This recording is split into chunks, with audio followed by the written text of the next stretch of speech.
ભીષ્મ કોઈ સામાન્ય વ્યક્તિ નથી. ધર્મને જાણવા વાળા જે 12 મહાજનો છે, ભાગવતના 6 સ્કંદમાં વર્ણન છે. આ સંસારમાં કેવલ 12 વ્યક્તિઓ છે જે ધર્મના તત્વને પૂરેપૂરું જાણે છે. અને એ 12 વ્યક્તિ છે, એમાંથી એક પિતામહ ભીષ્મ છે, ધર્મના જ્ઞાતા છે. પણ જો ભીષ્મનું ચરિત્ર એવું છે કે ગમે એવા વ્યક્તિને કન્ફ્યુઝ કરી દે. જો એક બાજુ એવું કીધું છે કે ભીષ્મ ધર્મના મહાજન છે, ધર્મને જાણે છે પૂર્ણ રૂપે, અને એ જ ભીષ્મ પાછા અધર્મના પક્ષમાં ઊભા છે, કૌરવોના પક્ષમાં ઊભા છે. તો આના કારણ ઘણા બધા છે.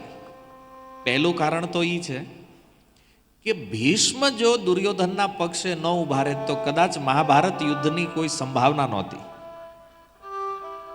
દુર્યોધન મહાભારત યુદ્ધ માટે એટલે ઉતાવળો હતો કારણ કે એને હતું કે ભીષ્મ મારા પક્ષમાં છે. અને આ ભીષ્મ કોણ છે? બોલે સાક્ષાત ઇન્દ્રનું પણ સામર્થ્ય નથી એની હારે યુદ્ધ કરવાનું. એના ગુરુ પરશુરામ ભગવાનનો શક્ત્યાવેશ અવતાર છે, એણે પણ યુદ્ધ કર્યું તો રિઝલ્ટ નો નીકળ્યું યુદ્ધમાં, બે સમાન. જો પોતાના ગુરુની સાથે યુદ્ધ કરવામાં પણ જે સામર્થ્યવાન છે, આ કોઈ જેવા તેવા યોદ્ધા નથી. પણ સૌથી મોટો ગુણ જે છે ભીષ્મનો, એ છે એ ભગવાનના મહાન ભક્ત છે. એણે જીવનમાં જે કાંઈ કર્યું છે એ કેવલ અને કેવલ કૃષ્ણની સેવા કરવા માટે કર્યું છે. અચ્છા, તો એક પ્રશ્ન થાય, તો દુર્યોધનની સેનામાં ઉભા રહેવું એ કૃષ્ણની સેવા છે? હા, એ પણ સેવા છે. કેમ? કારણ કે ભગવાન કૃષ્ણ ચાહે છે કે મહાભારત યુદ્ધ થાય, અને આ મહાભારત યુદ્ધ ત્યારે જ સંભવ છે કે જ્યારે ભીષ્મ દુર્યોધનના સપોર્ટમાં ઉભા રહે. આ ગૌણ કારણ છે. મુખ્ય કારણ શું છે? પિતામહ ભીષ્મએ વિચાર કર્યો કે જો હું પાંડવોની સેનામાં ઉભો રહું તો મને ભગવાનનું દર્શન નહીં થાય. હામેની સેનામાં રહીશ ને તો હું કૃષ્ણને જોઈ શકીશ. આ મૂળ ભાવ છે. આજે તમે જુઓ કે અહીં કોઈ બાજુમાં બેઠા હોય તો એને એકબીજાને જોવું હોય તો એ નહીં, સામા સામે હોય તો એકબીજાને જોવામાં સરળતા રહે. તો ભીષ્મએ વિચાર કર્યો કે યુદ્ધ તો કરવું છે, પણ દુર્યોધનના પક્ષે રહેવામાં ફાયદો છે. કેમ? કારણ કે એ બાજુ રહેશું ને તો કૃષ્ણનું દર્શન થયા કરશે. એ લડવા નથી આવ્યા યુદ્ધમાં. અરે ભીષ્મ જો હાચા થઈને લડે તો મહાભારત પહેલા દિવસે જ પૂરું થઈ જાય. આ સામર્થ્ય છે ભીષ્મનું. પણ યુદ્ધમાં આવ્યા છે કેવલ કૃષ્ણનું દર્શન કરવા માટે. અચ્છા, આ ખબર કેમ પડે કે પિતામહ ભીષ્મ લડવા આવ્યા હતા કે કૃષ્ણનું દર્શન કરવા આવ્યા હતા? આ વાત સ્વયં પિતામહ ભીષ્મ કહી રહ્યા છે પોતાની સ્તુતિમાં. ભગવાન જ્યારે દર્શન આપવા માટે કુરુક્ષેત્રમાં આવ્યા ત્યારે પિતામહ કહે છે, એને પણ દૈન્ય ભાવ પ્રગટ થયો, જેમ કુંતી મહારાણીમાં હતો કે હે યુધિષ્ઠિર, મેં તો એવું કોઈ કાર્ય જીવનમાં કર્યું નથી કે મને ભગવાનનું દર્શન થાય, પણ તમે પાંડવો કૃષ્ણના ભક્ત છો એટલે, અને હું તમારો દાદો છું, તો તમારા સંબંધે મને આજ દર્શન આપવા ભગવાન અહીંયા આવ્યા છે. અને જો એ ભગવાનને પોતાની સામે ચતુર્ભુજ રૂપમાં ઊભા રાખી દીધા છે. કાલે થોડા શ્લોક આપણે જોયા, ભીષ્મ સ્તુતિના શ્લોક, ખાલી ગાન કર્યું આપણે. પણ જો આમાં એક સુંદર ભાવ છે કે પિતામહ ભીષ્મએ 18 દિવસના યુદ્ધમાં 10 દિવસ એમને અવસર મળ્યો હતો, અને 10 દિવસમાં એણે કૃષ્ણનું જે દર્શન કર્યું છે એ પોતાની સ્તુતિમાં પ્રસ્તુત કરે છે. ભીષ્મ ભગવાનને પોતાની સામે ઊભા રાખી અને કહે છે કે હે કૃષ્ણ, મારી જે મતિ છે, ઇતિમતિ રૂપ કલ્પિતા વિતૃષ્ણા, એ વિતૃષ્ણ થયેલી મારી જે મતિ છે, હવે એમાં કોઈ વિષય ભોગની કામના નથી, કોઈ વાસનાઓ નથી. આવી મારી શુદ્ધ થયેલી આ મતિ હું તમારી અંદર લગાવું છું, તમારામાં સ્થિત કરું છું.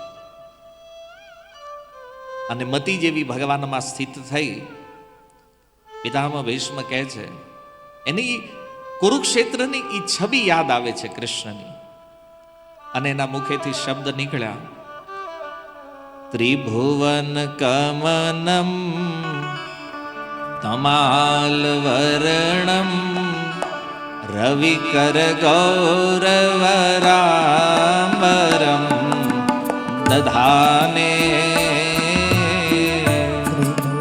કમલમ કમાલવર્ણમ રવિકર ગૌરવરામ્બરમ દધાને. અપુરલ કકુલાવૃતાનનાબ્જમ વિજય સખેરતિરસ્તુ મે નવદ્યા. કુલાવૃતાનનાભ્યમ વિજય સખેરતિરસ્તુ મે નવદ્યા. પિતામહ ભીષ્મ કહે છે, ત્રિભુવન કમનમ, જેનું શરીર ત્રિભુવન સુંદર છે. ત્રિભુવન સુંદર નો અર્થ શું છે? ત્રણેય લોકની અંદર જેટલી સુંદરતા છે, આ બધી સુંદરતાને ભેગી કરો તો એક કામદેવનું રૂપ બને. કામદેવની સુંદરતા એટલી છે, એક બાજુ આખા વિશ્વની સુંદરતા અને એક બાજુ કામદેવ એકલા. અને કહે છે, કંદર્પ કોટી કમનીય વિશેષ શોભમ. અને આવા કરોડો કરોડો અનંત કામદેવ એક બાજુ અને ભગવાન કૃષ્ણ એક બાજુ. એટલા સુંદર છે ભગવાન કે આની સુંદરતા માટે આપણી ભાષામાં કોઈ શબ્દ નથી. એટલે આપણે કલ્પના કરી શકીએ કે અનંત કામદેવનું રૂપ એક બાજુ અને કૃષ્ણનું રૂપ એક બાજુ. એ કરોડો કામદેવ જ્યારે કૃષ્ણને જોવે ને ત્યારે એમ થાય કે ઓહ, આપણે કાંઈ નથી. એવા સુંદર છે ભગવાન. અને એનો વર્ણ કેવો છે? તમાલ વર્ણ. તમે વૃંદાવનમાં જાઓ તો ત્યાં તમાલના વૃક્ષ છે. એ તમાલ વૃક્ષનો જેવો શ્યામ રંગ છે એવો ભગવાન શ્રી કૃષ્ણનો રંગ છે. આપણે ઘણીવાર ભગવાનના રંગની ઉપમા વાદળો સાથે આપતા હોય, એટલે એને ઘનશ્યામ કહીએ છીએ. વાદળ જેવા, પાણી ભરેલા વાદળ જેવા શ્યામ હોય ને, એવો શ્યામ રંગ ભગવાનનો છે. અથવા નીલો રંગ જે આકાશમાં આપણે જોઈએ છીએ, આકાશનો રંગ જે છે. પણ હકીકત એ છે કે આકાશ નીલું કેમ છે? કારણ કે કૃષ્ણનો રંગ નીલો છે. કૃષ્ણના શરીરથી જે પ્રકાશ નીકળે છે, જેને બ્રહ્મ જ્યોતિ કહીએ છીએ, એ આકાશથી પરે બ્રહ્મ જ્યોતિ છે. અને એ બ્રહ્મ જ્યોતિનો રંગ જે છે ને, એ નીલો વર્ણ છે. અને એટલા માટે આકાશનો રંગ કેવો છે? નીલ વર્ણ છે, તમાલ વર્ણ. પણ એક વાત તમે સમજો, આ જગતમાં રૂપાળા હોય ને ગમે બધાને, કાળાની કાંઈ વેલ્યુ ન હોય. એટલે ભગવાને નક્કી કર્યું કે આપણે કાળાના પક્ષમાં રહેવું છે. અને એમનો વર્ણ એમણે કેવો ગ્રહણ કર્યો છે? શ્યામ વર્ણ. જો કુંતી મહારાણી કહે છે, રૂપાળા હોવામાં છે ને એક ખતરો છે. શું છે? કે રૂપાળા હોય ને એની મતિ જલ્દી ભગવાનમાં ન લાગે, ભજનમાં ન લાગે. શું કામ? કારણ કે એની બુદ્ધિ શરીરમાં લાગી હોય. સવારમાં જાગીને જોવાનું કઈ વાંધો નથી આવ્યો નામાં, અરીસામે પછી પાછા તૈયાર થઈને આવ્યા હોય જોવાનું કે આટલા હારા આપણે તૈયાર થયા, કોઈ સામું જોવે છે કે નથી જોતા. આપણે મંદિરમાં ગયા હોય ને આમ ભગવાન સામે હોય, પણ એ જોતા હોય કે આપણું બધું ટીપટોપ છે ને, કોઈ આમ તે, એટલે પૂરું ધ્યાન ભગવાનમાં ન રહે. અને ઓલા કાળા હોય એને ખબર છે કે આપણને કોઈ જોવાનું નથી, આપણે આજુબાજુ કઈ જોવાનું નથી, આપણે ભગવાનને જ જોવાના છે. તો શ્યામ રંગ જે છે ને એ ભક્તિમાં સહાયક છે. એટલે જે રૂપાળા ન હોય ટેન્શન નહીં લેવાનું, ભગવાન તમારા પક્ષમાં છે. અને રૂપાળા હોય એને ધ્યાન રાખવાનું કે આપણું આ રૂપ કદાચ જગતમાં ફસાવી ન દે આપણને. નકર ધ્યાન શરીરમાં ને કપડામાં જ રહે, ભગવાનમાં નહીં રહે. આ એક બાધા છે. કુંતી મહારાણી કહે છે રૂપનું હોવું એ એક બાધા છે.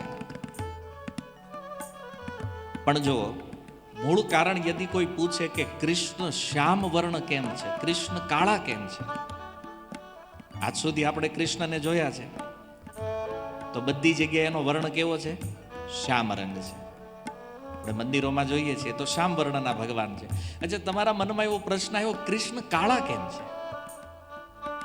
આનું કારણ શું છે શ્યામ રંગ હોવાનું? તો જો ભગવાન શ્રી કૃષ્ણનો શ્રીમતી રાધા રાણીમાં જે પ્રેમ છે, જે ભાવ છે, તો જો ભાવનો પણ એક રંગ હોય છે, એક કલર હોય છે. અને કૃષ્ણનો જે ભાવ છે એનો રંગ શ્યામ છે. કૃષ્ણનો જે શૃંગાર રસ છે ને એનો વર્ણ શ્યામ વર્ણ છે. અને એટલા માટે ભગવાન શ્રી કૃષ્ણ કાળા છે. પહેલા દિવસે આપણે ગાયું ને, બ્રજની ગોપીઓ પૂછે છે જરા ઇતના બતા દે કાના તેરા રંગ કાલા ક્યું, તું કાળો કેમ છો? તો કારણ તો ભગવાને ઘણા બધા આપ્યા, પણ મૂળ કારણ એ છે કે કૃષ્ણનો જે રાધા રાણીમાં ભાવ છે એ ભાવનો રંગ કેવો છે? શ્યામ વર્ણ છે. અને રાધા રાણીનો કૃષ્ણમાં જે પ્રેમ છે એ વર્ણ કેવો છે? પિત્ત, પીળો રંગ. અને એટલા માટે કૃષ્ણ પીળું પીતાંબર પહેરે છે. આ બધા ભગવાનનો જે શ્રૃંગાર છે ને, જે રંગ, એની પણ એક મહિમા છે, એનો પણ સિદ્ધાંત છે. કારણ કે રાધા રાણીનો જે ભાવ છે એ પિત્ત વર્ણ છે અને એટલા માટે કૃષ્ણ પીળું પીતાંબર પહેરે છે. તો એ જે શ્યામ વર્ણ, તમાલ વર્ણ, ત્રિભુવન સુંદર, ભલે આમ કાળા માણસો હોય ક્યારેક આપણને ગમે, આપણે આ કાંઈ હારા નથી, રૂપાળા નથી, પણ કૃષ્ણ એવા છે કે એના શ્યામ સુંદર રૂપને કોઈ જોવે ને, આપણી ભાષામાં કહીએ એમ નામ લટ્ટુ થઈ જાય. દેવતાઓ પણ જ્યારે ભગવાનના એ સ્વરૂપને જોવે છે તો દેવતાઓ ક્યારેક ક્યારેક મૂર્છિત થઈને ઢળી જાય છે. આવું અદ્ભુત રૂપ, એવું દિવ્ય, આપણા કલ્પનાથી પરે, આપણી મન બુદ્ધિથી પરે એવું દિવ્ય સ્વરૂપ ભગવાનનું છે. અને ઈ શ્યામ સુંદર જે વર્ણ છે ભગવાનનો, કે છે એની ઉપર પીળું પીતાંબર, રવિકર ગૌર વરાંબરમ દધાને, સૂર્યના કિરણોની જેમ ઈ પિત્ત પીતાંબર જે છે ભગવાનના શરીર ઉપર શોભી રહ્યું છે. જો આ પિતામહ ભીષ્મનું અવલોકન છે મહાભારતના યુદ્ધમાં. અર્જુનનો રથ જ્યારે ભગવાન ચલાવે છે ને ત્યારે ભીષ્મ કૃષ્ણનું દર્શન કરે છે. અને દર્શન કરતા કરતા ભીષ્મ જોવે છે કે ભગવાન પોતાના ભક્તને કેટલો પ્રેમ કરે છે. ભગવાનના એ સુંદર કમળ સદૃશ મુખ ઉપર નાની નાની જે લટ છે, વાકડિયા વાળ જે છે ને, એ લટ આગળ આવી ગઈ છે ભગવાનના મુખ ઉપર. કૃષ્ણના વાળ જે છે ને એ કેવા છે? કાળા ઘુંઘરાળા વાળ છે.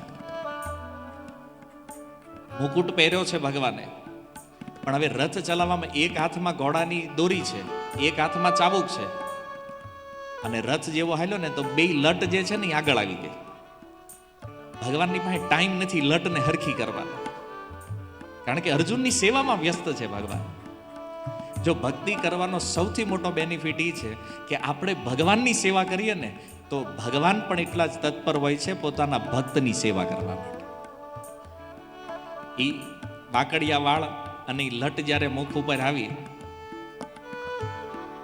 ભગવાન શ્રી કૃષ્ણનું આ જે દર્શન છે, એના મુખનું આ દર્શન, પિતામહ ભીષ્મ કહે છે વિજય સખે રતિ રસ્તુ મેં અનવદ્ય. વિજય સખા, વિજય નામ છે અર્જુનનું, અર્જુનના સખા એવા ભગવાન શ્રી કૃષ્ણમાં મારી અનવદ્ય પ્રીતિ થતી. ભગવાનના મુખનું દર્શન કરે, અને એ મુખ કેવું છે તો એનું વર્ણન કરતા કહે છે યુધિતુર ગરજો વિધુમ્ર વિશ્વ કચલુલિત શ્રમ વાર્યલં કૃતાસ્યે દુર્ગરજો વિદુમ્ર વિશ્વ અચલુલિત શ્રમવાર્યલં કૃતાસ્યે મમ નિશિત શરેર વિભીદ્યમાન ત્વચિ વિલસત કવચે સ્તુ કૃષ્ણ આત્મા શરીરવિદ્યમાના વચિ વિલસત વચેસ્તુ કૃષ્ણાત્મા. પિતામહ ભીષ્મ કહે છે કે યુદ્ધના સમયની વિલક્ષણ છબી મને યાદ આવે છે. ભગવાન શ્રી કૃષ્ણનું ઈ સુંદર મુખ ઉપર ઈ વાંકડિયા વાળ, ને જ્યારે ભગવાન કૃષ્ણ રથ ચલાવી રહ્યા છે એ યુધિ તુરગ રજ, તુરગ ઘોડાના પગ જ્યારે ભૂમિ ઉપર પડે એની જે રજ ઉડી રહી છે એ રજ ઉડીને ક્યાં લાગે છે? ભગવાનના મુખ ઉપર, ભગવાનના વાળ ઉપર. અને ઈ રજ એવી રીતે લાગી છે, આપણે અત્યારે ભૂરા વાળ કરવા હોય ને તો કલર કરવો પડે એવું, પણ ઈ રજ લાગવાના કારણે ભગવાનના જે કાળા ગુંગરાળા રેશમી વાળ જે છે એ ભૂરા રંગના દેખાવા માંડે. કારણ કે રજ ઉડતા ઉડતા લાગે તો આપને ખ્યાલ આવે એક હરખી લાગી છે. અને ઈ રજ ભગવાનના મુખ ઉપર પણ લાગી ગઈ છે કે જે ભગવાનને થોડો શ્રમ થઈ રહ્યો છે. અર્જુનનો રથ ચલાવી રહ્યા છે, હવે એટલા સુકોમળ છે, પરિશ્રમ ક્યારેય કર્યો નથી, પણ આજે પોતાના ભક્ત માટે કરી રહ્યા છે. તો કહે છે કચી લુલત શ્રમ વાર્ય અલંકૃતાસ્ય. એ શ્રમ કરવાના કારણે ભગવાનના મુખ ઉપર પસીનાના બિંદુઓ આવી ગયા છે.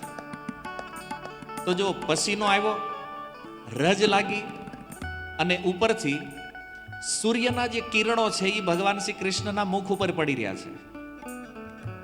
જો કેટલું સૂક્ષ્મ અવલોકન ભીષ્મ કરે છે. એ સૂર્યના કિરણો ભગવાનના મુખ ઉપર પડી રહ્યા છે અને એનાથી ભગવાનનું મુખ એટલું સુંદર લાગી રહ્યું છે. અને આવા સુંદર ભગવાનના દર્શન કરવાના બદલે ભીષ્મ કે હું શું કરતો હતો? મમ નિશિત શરીર વિભિદ્યમાન, હું બાણ વડે કૃષ્ણ ઉપર પ્રહાર કરતો. જે કૃષ્ણને પ્રણામ કરવા જોઈએ, જેના ચરણમાં દંડવત કરવા જોઈએ, એના બદલે હું શું કરું છું? હું એની ઉપર બાણોની વર્ષા કરી રહ્યો છું, એમની ત્વચાને વિધી રહ્યો છું, એમના કવચને તોડી રહ્યો છું. તો એવા જે ભગવાન શ્રી કૃષ્ણ છે, આત્મા, મારું શરીર, મારું અંતઃકરણ, મારી આત્મા એ કૃષ્ણને સમર્પિત થઈ જાય. વિચાર કરો, આ સુંદર દર્શન ભીષ્મ કરે. પછી ઓલો દુર્યોધન બિચારો કમ્પ્લેન કરવા જાય જ નહીં કે દાદા કરો શું તમે? આજે 9 દિવસ થઈ ગયા, હજી આ પાંડવમાંથી એ કઈ મર્યો નથી. મને લાગે છે કે તમે નમક હરામ છો. દુર્યોધન કહે છે ભીષ્મ, અરે તમે ધારો તો એક દિવસમાં મને વિજય અપાવી શકો, અને તમે લડતા નથી, તમે બરાબર યુદ્ધ નથી કરતા, ખાવ છો મારું અને પ્રેમ પાંડવોથી રાખો છો. ત્યારે પિતામહ ભીષ્મએ કીધું કે કાલે કાં પાંડવ નહીં ને કાં હું નહીં. પ્રતિજ્ઞા લીધી એણે. પણ એ બિચારા દુર્યોધનને કોણ સમજાવે કે ભીષ્મ લડવા નહીં, કૃષ્ણને જોવા આવ્યા છે. હવે આટલું સુંદર યુદ્ધ ભૂમિમાં જેણે દર્શન કર્યું છે, જુઓ, આપણે તો એમના મંદિર જવીને તોય ભગવાનને નથી જોઈ શકતા. મંદિરે ગયા હોય દર્શન કરવાનું, પૂછવી આજ ઠાકોરજીને વાઘા કલર કેવો હતો, યાર ઈ ખબર નથી, શું દર્શન કર્યું છે. આ આપણું દર્શન છે. અને ભીષ્મનું દર્શન જુઓ, યુદ્ધ પણ કરે છે અને કૃષ્ણના રૂપ માધુરીનું આસ્વાદન પણ કરે છે. આવી દુર્યોધનને બિચારાને કેમ સમજ પડે કે ભીષ્મ તો એની ભક્તિમાં લીન છે. અને આ સુંદર શ્લોક દ્વારા ભગવાન શ્રી કૃષ્ણના દિવ્ય રૂપ માધુરીનું આસ્વાદન. જો આ સ્તુતિ તો બહુ દિવ્ય છે, અદ્ભુત સ્તુતિ છે, પણ આપણી પાસે સમયની મર્યાદા છે. હે ને, એક ક્રમ જે નક્કી થયો છે આચાર્યો દ્વારા, આપણે કથાને ત્યાંય લઈ જવી છે. બાકી આ સ્તુતિ એવી છે કે આની ઉપર જ 7 દિવસ પણ કથાઓ થઈ છે, ખાલી ભીષ્મ સ્તુતિ ઉપર. કારણ કે ભાગવત તો રસ સમુદ્ર છે, હરિ અનંત, હરિ કથા અનંત.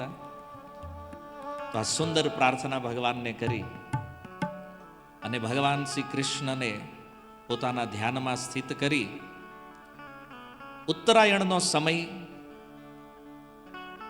ભગવાન સૂર્ય જ્યારે મધ્યાહનમાં સ્થિત છે, પિતામહ ભીષ્મએ નક્કી કર્યું કે હવે હું પ્રાણોનો ત્યાગ કરીશ. એક પ્રશ્ન થાય કે પિતામહ ભીષ્મએ ઉત્તરાયણની ચોઈસ શા માટે કરી? વિચાર કરો, જેને કૃષ્ણનું સાક્ષાત દર્શન થયું છે તો આની અસદગતિનો તો કોઈ પ્રશ્ન જ નથી. જે ભીષ્મને દર્શન આપવા સ્વયં કૃષ્ણ આવ્યા છે સામેથી, જો બીજા ભક્તોને ભગવાન પાસે જવું પડે, અહીંયા ભગવાન સ્વયં ભક્ત પાસે આવ્યા છે, તો આવા મહાન વ્યક્તિએ ઉત્તરાયણની રાહ શા માટે જોઈ છે? અને ગીતામાં પણ ભગવાન કહે છે કે ઉત્તરાયણના સમયે જે દેહ ત્યાગ કરે એ સૂર્ય માર્ગથી જાય છે, અને દક્ષિણાયનમાં જે દેહ ત્યાગ કરે એ અંધકાર માર્ગથી જાય છે. આ બંને માર્ગોમાં જવામાં કોઈ હાનિ છે એવું નથી, પણ દક્ષિણાયનના માર્ગે જાય ને તો પછી ત્યાં ઉપર વેઇટ કરવી પડે. સ્વર્ગના દરવાજા દક્ષિણાયનમાં બંધ હોય, એટલે યોગીઓ ઉત્તરાયણની ચોઈસ કરે. પણ ભીષ્મને ઉત્તરાયણની પ્રતીક્ષા કરવાની શું જરૂર છે? જો ઉત્તરાયણનો અર્થ શું છે? ઉત્તરાયન, જે ઉત્તરાના ગર્ભમાં પ્રવિષ્ટ થયા છે અને ગર્ભની જે રક્ષા કરવા વાળા ભગવાન છે, એ 14 જાન્યુઆરી વાળી ઉત્તરાયણ નહીં, ઉત્તરાયણ સાક્ષાત દ્વારકાધીશની પ્રતીક્ષા કરી રહ્યા છે કે જ્યારે દ્વારકાધીશ આવશે ત્યારે હું મારા દેહનો ત્યાગ કરીશ, ત્યારે આ મારું શરીર છોડીશ. અને ભગવાન શ્રી કૃષ્ણમાં જ્યારે એની મતિ સ્થિત થઈ, સુંદર સ્તુતિ દ્વારા પોતાના ભાવને ભગવાનમાં સ્થિત કર્યા, અને ત્યારે પિતામહ ભીષ્મએ પોતાનો દેહ ત્યાગ કર્યો. સુતજી કહે છે કે જ્યારે ભીષ્મનો દેહ ત્યાગ થયો ત્યારે આખું વિશ્વ બ્રહ્માંડ એવી રીતે ચૂપ થયું. સર્વે બભુવસ્તે તુષ્ણિયમ વયાસિવ દિનાત્યયે, જેમ દિવસ વ્યતીત થાય અને પક્ષીઓનો કલરવ જેમ શાંત થઈ જાય, એમ આખું બ્રહ્માંડ અમુક ક્ષણો માટે શાંત થયું. તત્ર દુંદુ ભયો ને દુર દેવ માનવ વાદિતા, અને એ સમયે દેવતાઓ, મનુષ્યો વાદ્ય દ્વારા પિતામહ ભીષ્મના સાધુ સ્વભાવની પ્રશંસા કરવા લાગ્યા. આકાશમાંથી દેવતાઓએ પુષ્પવૃષ્ટિ કરી. યુધિષ્ઠિર મહારાજ ઇત્યાદિ પાંડવો એમની અંત્યેષ્ટિ ક્રિયા કરી.